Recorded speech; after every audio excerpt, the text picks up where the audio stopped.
glad to be here tonight. First, giving honor to God. You guys are great pastors, this great ministry. We're going to talk about substance abuse and addiction. If anybody was here a couple of weeks ago, you should probably know I like people getting engaged, right? Because sometimes when you sit there and somebody's talking in front of you, you ever get bored? Be honest. Raise your hand if you ever get bored when people are like sitting in front of you, lecturing, listening to themselves. They love their voice. And you're like, oh, yeah. And they're like for me, I go to, not anymore, but I used to go to a charismatic ministry where they wanted everybody to shout back. And they'd be like, say amen and praise the Lord. And you're like, huh? Oh, yeah, amen. Because you already checked out like 10 minutes after. Because there's something about engagement. That's usually how something sticks with you. So we're talking about addiction and substance abuse. So I'm going to get you engaged early. Anybody can raise their hand and answer the question. Do you believe substance abuse and addiction are the same thing? Anybody? No. Yep. Anybody else?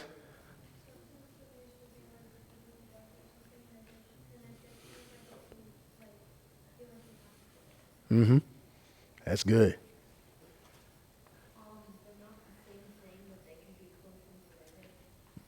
Exactly. Anybody else? Yep. They are not the same thing.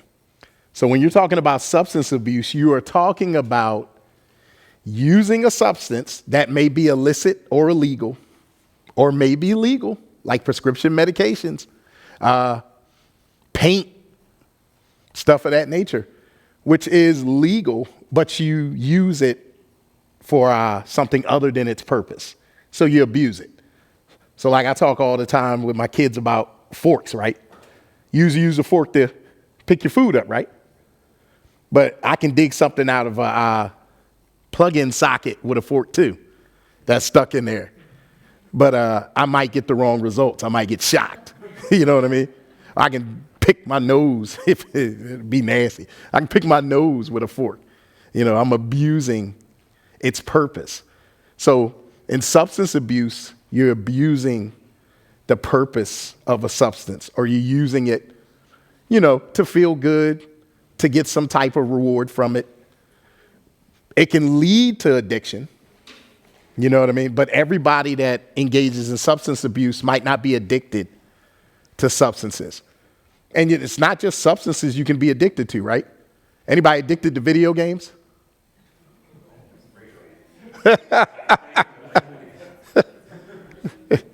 Work has recently broke my addiction because I can't play it as much. So like when we talk clinically, when we talk about addiction, right? We talk about there's key factors. One is there's a desire to stop using something or engaging in something, but you don't have the ability to do it. So you're like, I want to stop. I really want to stop. I'm going to stop this time. Like a lot of times when people deal with abuse or addiction to substances, they're sincere and honest when they tell people, this is going to be the last time I'm going to do it. I'm never going to engage in it again. I promise you, you won't see me anymore in these spaces. I've been delivered. But the problem is with addiction, your brain has been hijacked. The way your brain functions and operates, it's been hijacked. There's a rewards system in your brain. It releases a chemical called dopamine. Anybody ever heard of dopamine? All right. So dopamine is it's a reward chemical that's released in your brain. So what dopamine does is, my favorite game to play is Madden. Anybody play I don't want to get nobody in trouble. Fortnite? Any Fortnite players? All right. Any, what's the one that has like all the dog? Roblox. Any Roblox players? Right. Any, I want to say Call of Duty, but I don't want to get nobody in trouble, just in case you're sneaking. You know what I mean? When everybody's asleep and you're muting it. You got your headset on. So I won't ask it. I'll just put it out there, and a couple of you might be like, yeah. So there's a reason why you want to play again after you finish the game. Dopamine is the thing that makes you chase the reward. Serotonin and other endorphins get released that gives you the reward, but it's usually the chase that's greater than the reward. So when somebody starts using substances, oftentimes their reward circuitry will be hijacked. The best way to put it is with substance abuse and addiction, if you're comparing them, if you're dealing with substance abuse, a lot of times people can still make choices. They can choose to not abuse the substance, where in addiction, you can't just say, nah, I'm not going to do this anymore. So a lot of times they compare it to somebody whispering in your ear. That's substance abuse. Addiction is somebody grabbing a bullhorn, turning it all the way up, and shouting at the top of their lungs in your ear. So those are the differences. They can go together. You're still using your voice, but it's amplified. Make sense? So for instance, like anybody look at TikTok? None of y'all look at TikTok?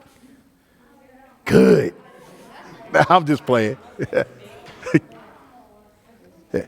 TikTok is good. You know, there's some good things on it. Some of the stuff on there, though, you know, it's just like anything else. Has good purposes. Some of it has not so good purposes, like television, right? There's a lot of good stuff on television. There's also a lot of stuff on television that, you know, doesn't edify God, that we shouldn't engage in, you know? So it's all in the matter of how you use it. But TikTok, the reason why people get so locked into TikTok is the reward system is hijacked. You get this variety all the time, right? There's millions of videos on there, kind of like YouTube, but you get faster access with TikTok, and it's real short, so you get these bursts. So it hijacks your dopamine system. So you're chasing video after video after video. For like the younger people, when you should be doing homework, you find yourself 3 hours later deep in TikTok videos.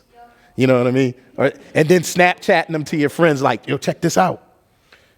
You know, look, check this one out. Check this one out. And I got family members that do it and I don't.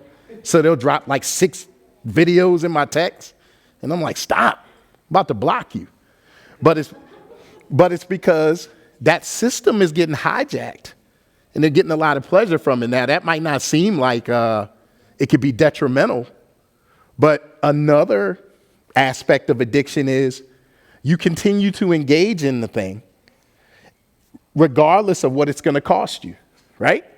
So it's one thing to you know, be on TikTok or binge watch a show, you know what I mean? Or, you know, some people are addicted to food. Some people get addicted to gambling. Some people have other physical addictions they get caught up in. So it's one thing to engage in something. It's another thing like you're watching TikTok videos and you're supposed to be at work 3 hours ago.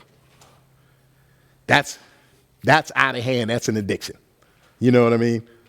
Like you're like, I want to stop, but I can't. I gotta watch it. Or with you know, when people have substance use disorder. Remember, not talking about substance use, but substance use disorder, where you're getting over where you're abusing it, and you get addicted. A lot of times you'll see you stop taking care of things that matter. You might stop taking care of your own physical body. You might stop taking care of your home. Unfortunately, some people stop taking care of their children. You know, they stop taking care of their responsibilities. And it's not that they don't love their families. It's not like they don't like their jobs anymore. It's not that they just said, forget it, I don't want to take care of myself. Their brain has literally been changed.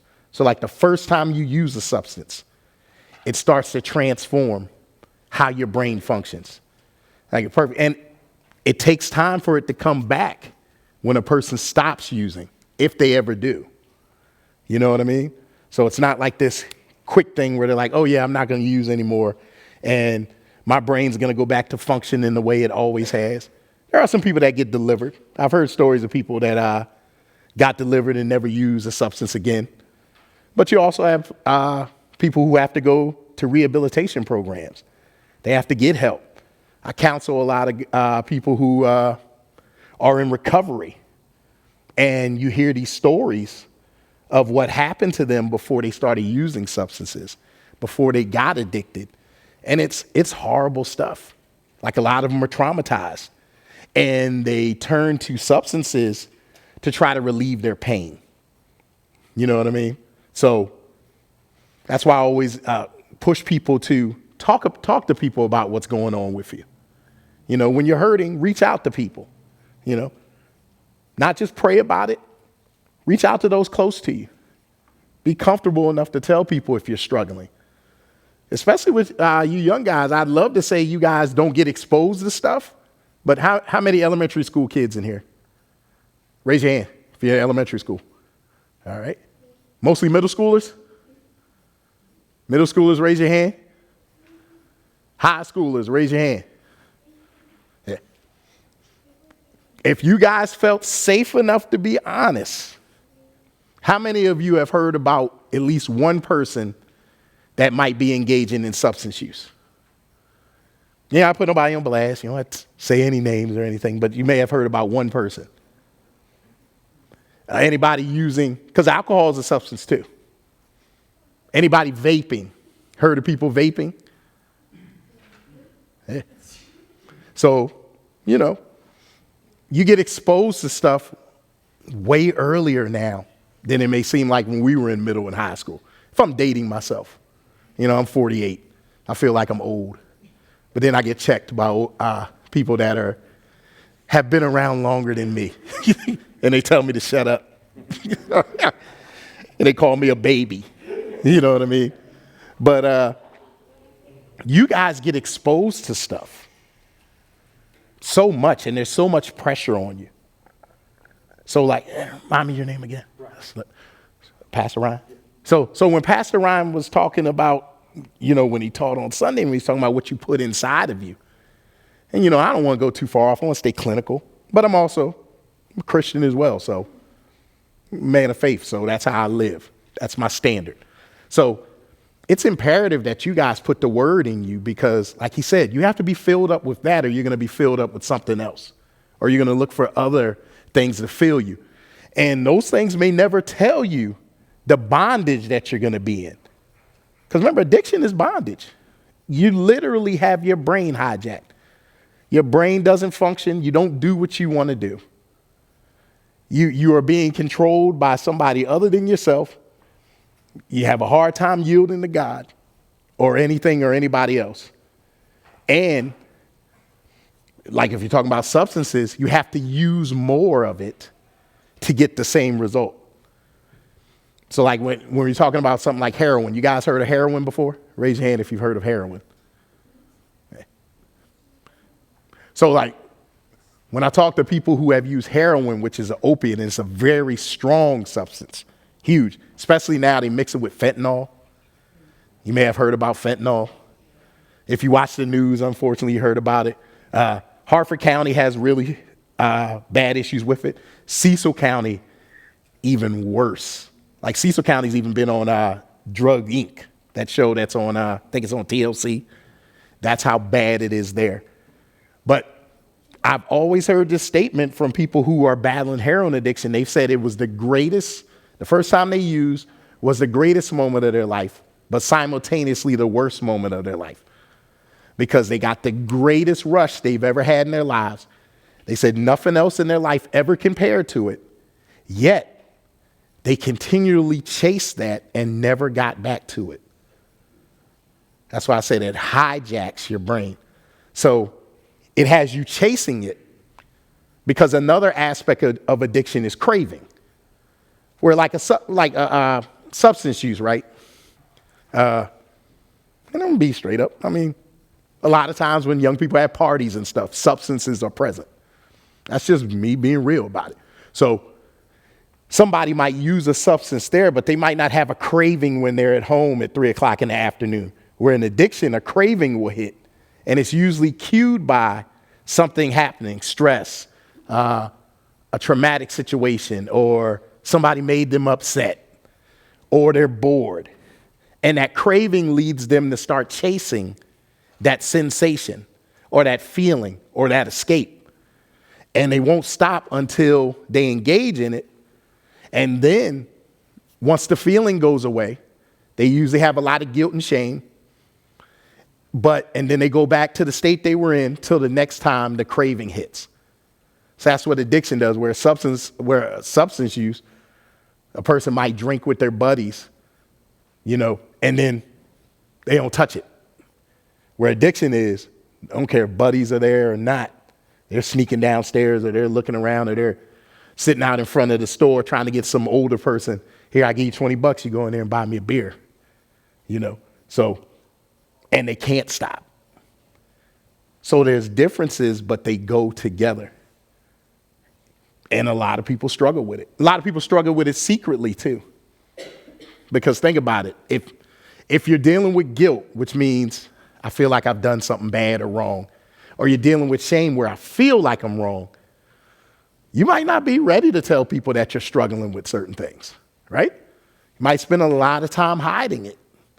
And that's how addiction can end up getting worse, because you won't reach out. You won't tell somebody, look, I'm struggling here. You might be scared of how they're going to respond. You might be scared about getting in trouble. You might be scared about what you look like to them. But the freedom is in being open and letting people know, I have this struggle. I'm being tempted by these things. Because there's strength in having that support, right? That's where the strength is.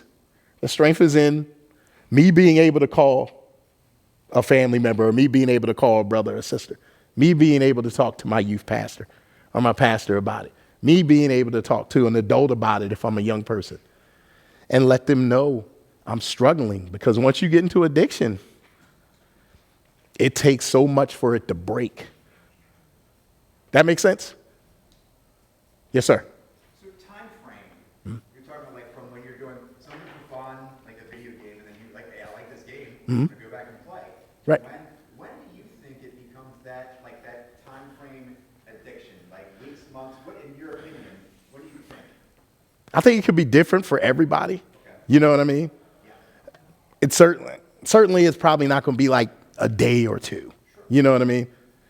And then everybody doesn't get addicted. Like, I'll use a perfect example. Now, my son's going to get mad at me if he ever watches this YouTube video. He's going to be real mad, but he'll be okay. Like, for instance, my son loves his iPhone, right? So one time it got taken from him. And you talking about going off. Just, give it back. Give it back. No, give it to me. And he's reaching for it. And he won't stop. Where I was like, man, are you addicted to this thing? Because that's the difference between use, right? Use might be, yeah, here you go. It's all good. I'll get it from you later. Where addiction is, you see that shift in my emotional state, in my mental state. He wasn't like that with an Android. That's why I'm not a big proponent for iPhones. I think I'm gonna stay with my Android. Because he didn't act like that with that. But so it could be different for everybody. It could matter what you use it for, because a lot of people use it now for connection.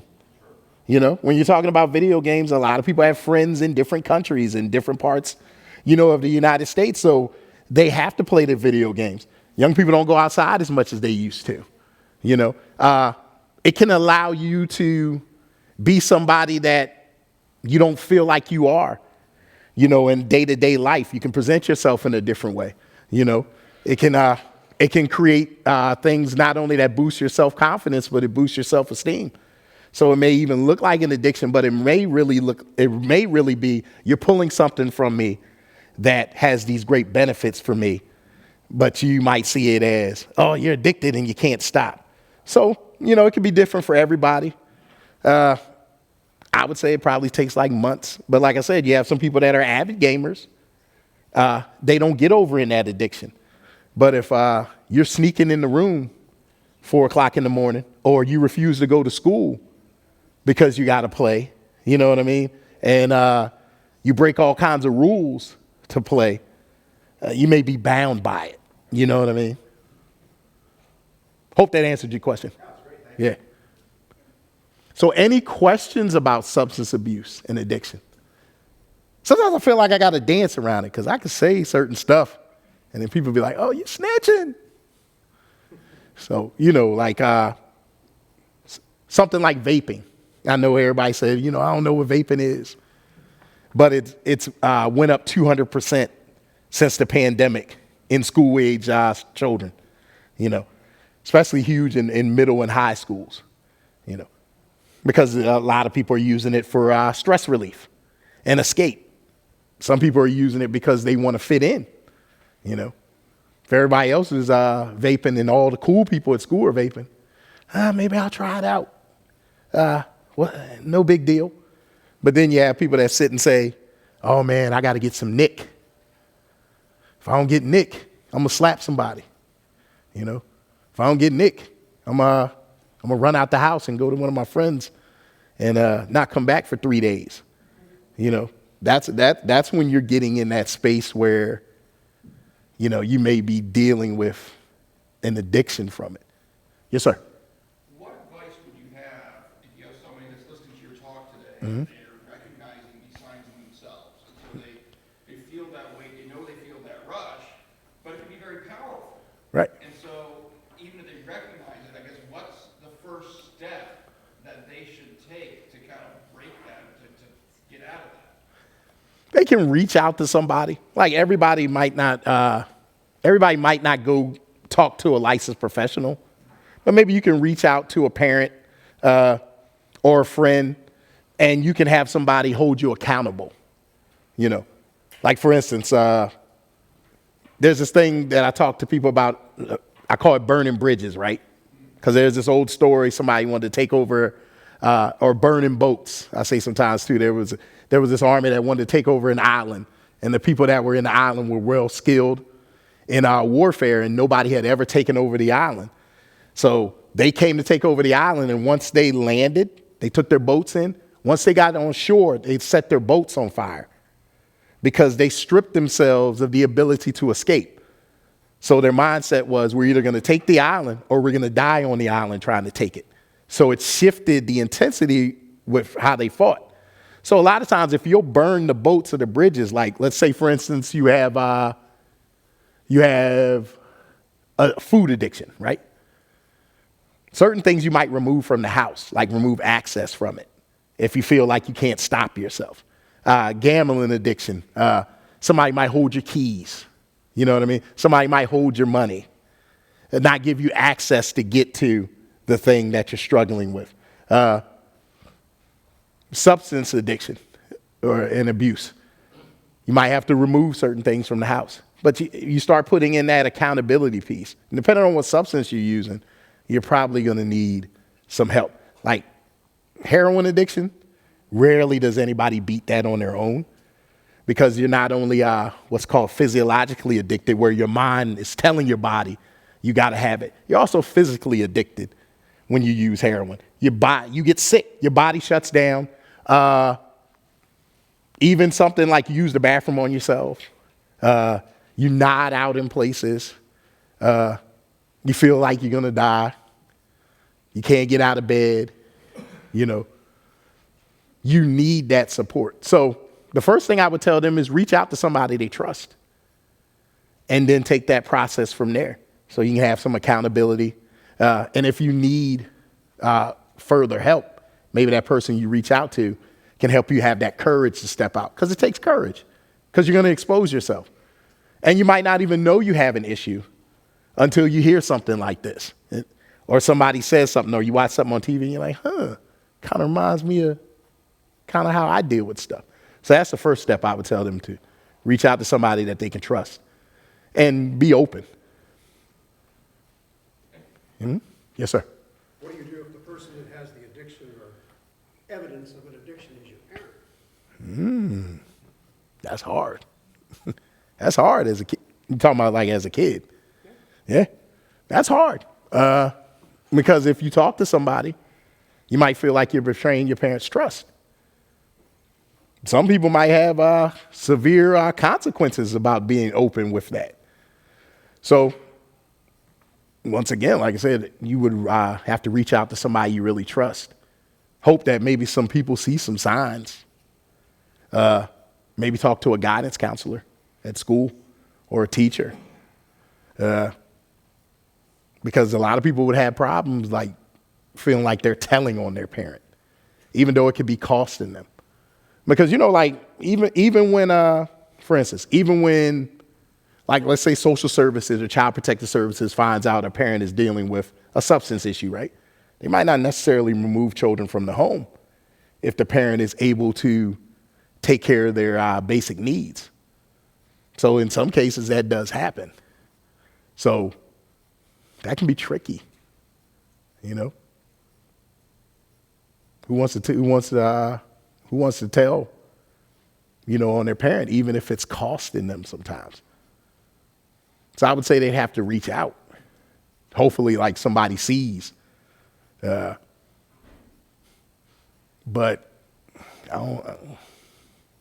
that would be a hard thing to deal with. So, yeah. Yes, sir. You mentioned addiction is a harder thing to break. Is there a period of time, and this is probably person to person, where you have gone back to the original brain, or has your brain forever changed and you have to live in a new normal? And I guess with that, is there a point in time when you would be, quote, cured and not have the struggle anymore, or does the struggle just diminish less and less and less over time, or does it stay the same over time, you just manage it better? Could be a variety of those things. Like when you do 12-step programs, one of the things they have people say is they have people confess, I'm an addict. I'm always going to be an addict. You know what I mean? If you're a person of faith, sometimes you look at your confession as, I might not want to say something that I don't want that to be the reality I live in anymore. So over time, when you're not using a substance anymore, your brain can start to go back, but it may never shift back to where it originally was. And you could go back and forth. You have to have things set in place. Like there might be some places you can't go back to. There may be some relationships you have to cut ties with because it can start those cravings. It can trigger you to go back. You have to have safeguards in place. You have to have coping skills set in place to handle your stress. So it's like a combination of things. Like some people, I've heard stories of people who have felt like they've been back to where they were and they're in a better place in life after they've been through recovery. But there's some people who every day they feel like it's a battle. They make that decision every morning. I'm not going to use anymore. This isn't my identity anymore. I have my safeguards. I have my structure. You know what I mean? I follow this, and this. I don't go to these places. If I notice a certain stress level, this is what I do. This is who I'm accountable to. So it can be a combination. It really is based on the person. And I ask because I have a family member who has struggled with addiction and is in a great place now and has been for a while, but it has been a roller coaster over a period of years. And I guess I was just asking, are we ever going to be out of the woods? You know what I mean? Or is there always that chance? Yeah. There could always be that chance because unfortunately, when we're talking about a person, I can't change a person. I also don't determine what another person does. Their actions are their actions. So there's always a chance. You hope that the person never finds themselves back in that space, but there's always a chance that they could. Best case scenario, they never go back. But it's one of those things where sometimes the longer the sobriety and the removal from it, the more comfortable you get in the space. Some people may never get comfortable again in the space, depending on what they experienced from the addiction. Like a lot of people get hurt, a lot of family members go through. We often don't talk about the people that suffer when we struggle with addiction, the people that are the casualties of it, who don't have anything to do with it as far as the results of it, but they unfortunately have to deal with it because they're in connection with us and they're in a relationship with us. So it's one of those things as well. Yes, sir. So you talked about triggers, and you also talked, I think, a little while ago about trauma and it being a result of those. Right. So would you say that as you try to tackle maybe an addiction, that you have to tackle the addiction itself and what that's doing to you, but also the underlying maybe trauma or issue so that that is healed in a way that that's not triggering you again. Right, definitely. So they have like, it's called comorbid or co-occurring disorders. Like oftentimes people that have addictions, oftentimes that addiction came as a result of them trying to deal with the pain and the anguish and to manage their emotions or to numb themselves. It may have come from that. So when you deal with the root, you'll often see the reduction of that. You know what I mean? So yeah, if you can start dealing with the trauma, because sometimes it is from trauma. Sometimes it's from I wanted to go have a good time and I had a moment and I got caught up and I kept getting caught up. But a lot of times it's trauma. Like a lot of people that I work with, like I say, when they talk about the things they've experienced, they went to that to escape. They went to that to numb themselves, or they grew up in environments where everybody was engaging in it. So to fit in, they went that same route, or to escape what they were seeing. Or also biologically, you may have generations of people that have had addiction issues. Great grandfather was addicted to this. Great